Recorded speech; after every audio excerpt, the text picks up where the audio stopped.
சரவணபவா. தீமிதி திருவிழா எங்க நடந்ததுன்னு கேட்டீங்கன்னா ஆச்சரியப்பட்டு போவீங்க. இது ஒரு சிவன் கோவிலுங்க.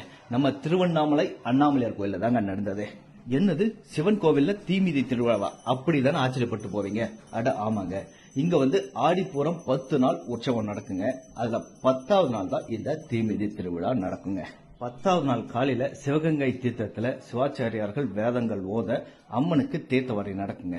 அதுக்கப்புறம் அங்க இருந்து வளைகாப்பு மண்டபத்துக்கு அம்மன் வருவாங்க. இன்னைக்கு சாயங்காலம் அம்மனுக்கு சிறப்பான அபிஷேகங்கள்லாம் நடக்கும். இந்த அபிஷேகம் நடந்து முடிஞ்ச பிறகு மாட வீதி உலா வருவாங்க. அப்போ பக்தர்களுக்கு காட்சி கொடுப்பாங்க.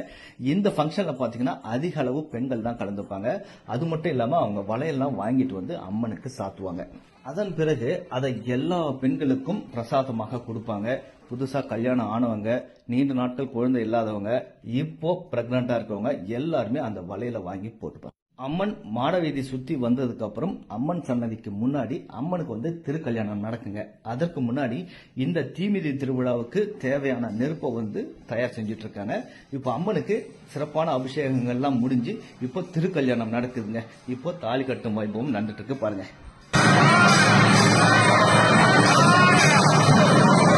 இப்போ அம்மனுக்கு தீபாராதனை நடக்குதுங்க.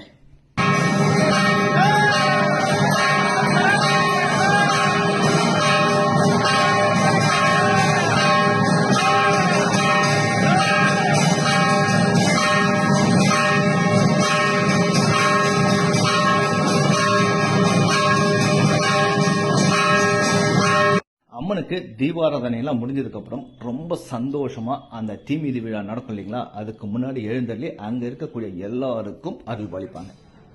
கிட்டத்தட்ட ரெடி பண்ணிட்டாங்க. கடைசி கட்ட பணிகள் தீமிதி திருவிழாவுக்கு முன்னாடி எல்லாத்தையும் சரி செஞ்சுட்டு இருக்காங்க.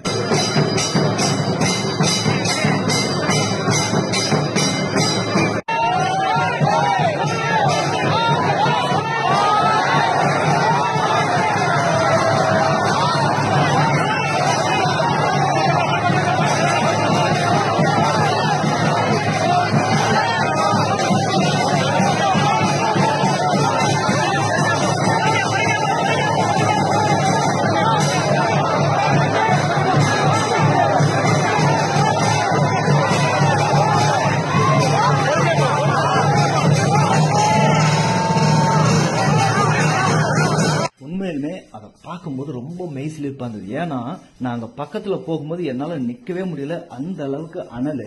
அதுல அவங்க எப்படி ஓடி போனாங்கன்னு நினைக்கும் போதே அப்படியே உடம்பெல்லாம் செலுத்து போச்சுங்க. அதன் பிறகு அம்மன் மாட வீதி உலா வருவாங்க. அவங்க கூட பாத்தீங்கன்னா அந்த தீ மிதிச்சாங்க இல்லையா, அவங்களும் சேர்ந்து அந்த மாட வீதி விழா வந்தது பிறகு இந்த திருவிழா 10 நாள் ஆடிப்புறம் உற்சவம் இதோட நிறைவு பெறுதுங்க.